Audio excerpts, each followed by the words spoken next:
Hello, I'm Anita Blair, and at the time of the fire, the library fire, I was head librarian. And this is, Hi, I'm Lee Sims, and at the time I was a library technician in the library. I suppose we should start off by saying where the library was. We were in the 80 complex down at the end of the basement, the east end. We had just moved there in the summer because we had two part-time libraries, and they moved into another part-time library in this part of the building. The time of the fire was November 1973, a long time ago. I was at home. My husband and I had a small house down by the university, and we got a phone call in the middle of the night, and he went down to answer it because we only had one phone in those days. And he said, "It's for you." So I went down, and the fellow said, "I'm from the fire station such and such, and there's been a fire in the library, and Dr. Q has said we should call you, and they wanted you to come out and check out something." So my husband said, "Don't get out of the car unless there's fire trucks around." So I got in, and I got in my car, drove out to the college, and there were fire trucks all ringing the center part of the college there. The whole place, the whole end of the college was in darkness. So I went down the stairs, and it's all dark. And in those days, the firemen wore black, and they had black hats and black cape kind of things, all black boots, and their faces were black from the smoke from the fire. And I went in the doors, and they had a high intensity light shining down in different spots of the library, but there was no color. Everything was black.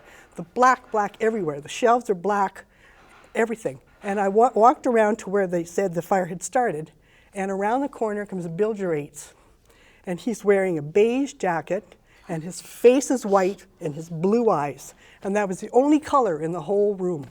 So anyway, we hung around for a little while. Al McClellan was also around, and I went home, and I called Lee in the morning. Yep.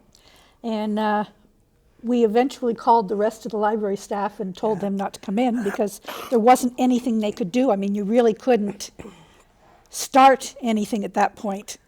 So the two of us sort of hung around, tried to look around, see what was happening.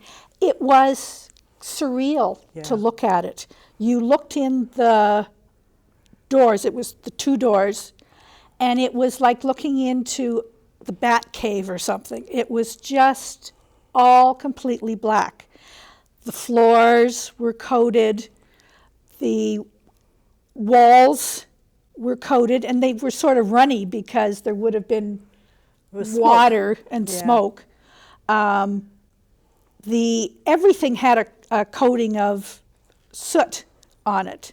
And then you had these odd shapes of the plastic lighting covers that had melted down over the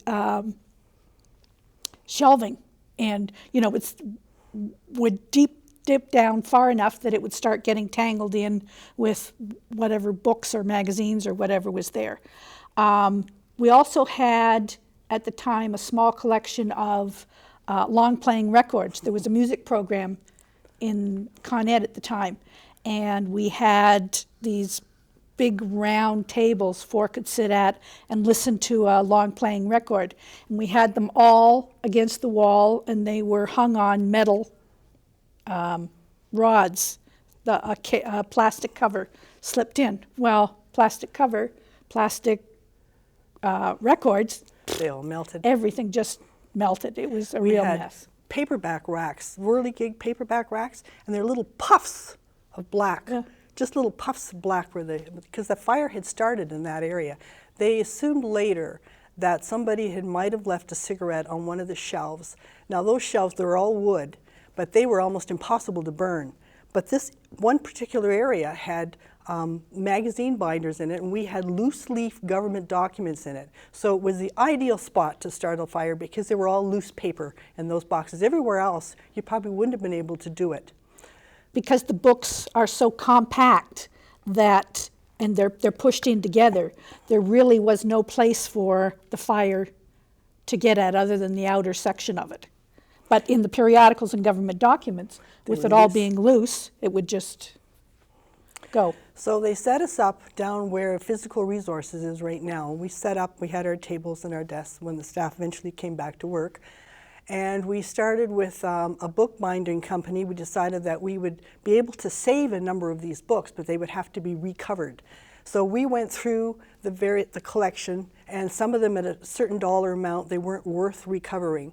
So we had to sort that all out. They also had at the time in the front, when they'd called me to come in, they had heaped up a whole bunch of books in the middle, put a table there in the middle, and they assumed that the fire was still burning inside of those. They wanted my advice as to whether they should put it out. I thought that was a little strange. But anyway, they had all those books there. So we started going through the collection and the card catalog and sorting it all out. We had the students, we got permission from the University of Windsor for our students to use their library. And the Windsor Public Library, there, I think it was Willisted at the time? I don't remember. Was where they had their film collection.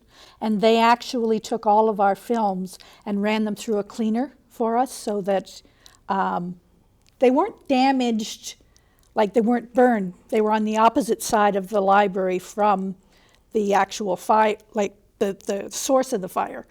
But it would have been a soot content. And even though they were in the metal cases, the soiled dust would have gotten into them. So we sent them all out to Windsor Public Library, and they cleaned them all up for us. My little office was in the corner, and behind that was a door with a little storage room, and that's where they had been. So they'd actually been quite protected compared to the rest of the library. When we got back, or at least started working on the library, then we had to find some place to put the films and things so that they could be circulated. And if I remember rightly, we had a small room just off the audiovisual media center department that we were able to use for that. Other than that, the main office was down in the West End, as Physical resources. Anita had said. And it was basically just tables and, desks. We were, and desks, yeah. But from what I understood, they never actually said, no, I don't this think they is ever what said started the fire. But the room was contained, so the smoke was just in that room, and it was heavy. It was really black smoke.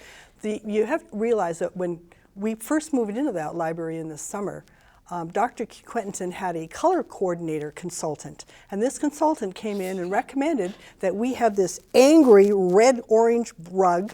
Some of the walls were orange and some of the walls were teal. So the room was so busy with nobody in it, with all these colors. So we went back, we chose the colors. We had a choice of a purple rug or a green rug, one or two. So we chose the green one with cream walls. So we just calmed it right down and made it into a library. And it was, the colors before had made you angry. Yeah. They were red and orange. It wasn't soothing, which is what you would basically look for a library. So the outcome was that we got a better color thing after the fire. But the bookbindery company we used, I think they were in Ridgetown, I'm not sure. Keith Stubman and I went down there to visit them. What they'd done is that this was a contract that they had. They put in like clotheslines and they hung the books up inside, and then they put heavy doses of plastic all the way around, and they fumigated it because that smoke smell went through everything. Oh, yeah. So they had to suck that smoke smell out of all of the books that we decided to rebind. So they did that job. That was very interesting to look at that because I don't think anybody had ever really done that before. And it was a very unusual thing looking at those books later on because all of them, you know what a textbook looks like with bright covers and whatever. Well, it comes back from the bindery and it's one color and it's, so you'd have just shelves with colors, but no pictures, no things like this. We had no paper covers on anything, Yeah, there was nothing there. Most of the shelves were in good shape. Yes, we had them redone here in the college. Tony Van der Rieden redid the shelves in the woodworking area. And so those, because they were all wood, which is really expensive to have, and nobody has wood shelves anymore. And so they were all redone for us, and they all went back into the library. The insurance company we paid for everything that we got back. We had a cost recoverable insurance to restore everything back. So while we were down in those offices, that's where we ordered new books, dealt with stuff that was coming in and going out. We needed a card catalog for everything Yeah. too, Those days we had cards instead of computers, and so we had to reorder all of the cards for even the books that we had, because everything, we couldn't do much with the cards. They were still smoky smelling. Again, in wooden cases. And they didn't get burned, but they got... But the smell went everywhere. The smell went everywhere. It was overwhelming. Yeah. And you should have seen us. It was like we were almost as bad as the firemen. We were just coated in black by the end of the day. As a matter of fact, we always felt that there was going to be some lung problems because there was so much smoke and whatever there. Frankly, the students had it really good because they were using the University of Windsor resources. So they had some really good, backup during that time. But, even though it's a long time ago, it's over 40 years, there's certain pictures that stay in your mind when I look at this. The first night when I came in there, Bill Gerates and his white face and blue eyes, and the records hanging there, all dripping down, and the little puffs of paperbacks, and the firemen all floating around in this black, and the room was black. The high intensity lights like this one, and no color. These are the surreal. Types of things that really stay was. with you, forever. Yeah, and it was just emptying it out. We'd go in, decide what we were going to keep, what we were going to dump. And Jake's son came and did the physical work. At the time, he had a broken arm. Do you remember that? Oh, I don't remember. Yeah. He came in and had one of those little dumpsters. You remember the dumpsters that used to be here at the college? They were just ones that they had made out of wood here at the college. And he would come in, pick up all the stuff we dumped onto the floor, dump it into the thing, take it away. But we were in there at the time, pulling everything off the shelf and doing that. So, physically, for the first part, emptying everything out, we were really physically busy with it. After that, it was we were just paperwork. Down there. Yeah. So there really weren't any reference services because we didn't have anything here. Well, I think there was a group, I don't know, it was time, we were lobbying for a long time to move out of this place because the college had gone in the other direction, and we were stuck down in one corner of the basement in this smallish space. So there was a lot of lobbying going on, and there were articles in the Saint, and there was various faculty were pushing for it too, that we move into a new library. And so we were looking like, where would it go? Because there were so many places that it was already filled. So what we did was went up in that balcony area on the second floor, which was pretty central. And so that was the location was decided upon, and then we had to work on the drawings. And I remember they had an architect doing this. And architects don't use libraries, and some of them are really bad at designing a library. But this one, we did it. The staff did. Remember, Mary did the Mary whole front. Dene did the drawings. She did the whole drawings. And we all sat and discussed, yeah. Okay, this needs to be here for this to work and whatever. But Mary was really very good. She was good, very good. She did the actual drafting drawings. out. Yeah.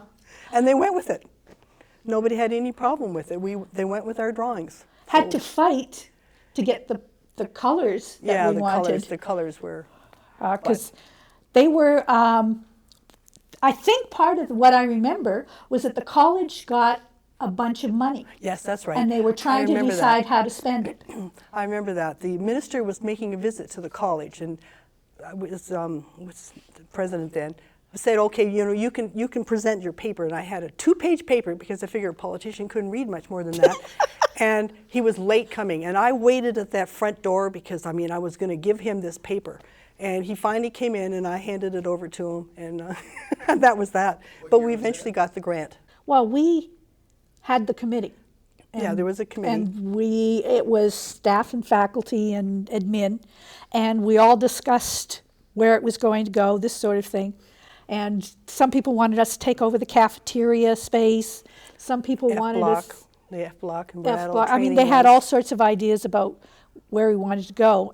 But it turned out that the balcony space, I mean, there was already a base there, so they could just add on to that. It wasn't like they had to put an addition onto the library, onto the college. The other thing too is that the load bearing, floor had to be strong enough to support stacks of books.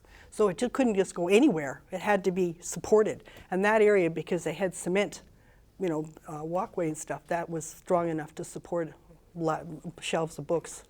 Dr. Q, when the college was being built, chose to put in a pool rather than building a library. And I mean, that just kind of goes to show you what level the library was at. And the funny thing is, Dr. Q, as a PhD, used research all the time. I was constantly researching stuff for Yep. Dr. Q. always All had to the send time, for, yeah. So he was a heavy user of libraries. but it was just, I mean, that was the level. And I can remember we went into a discussion once with Mr. McCausland.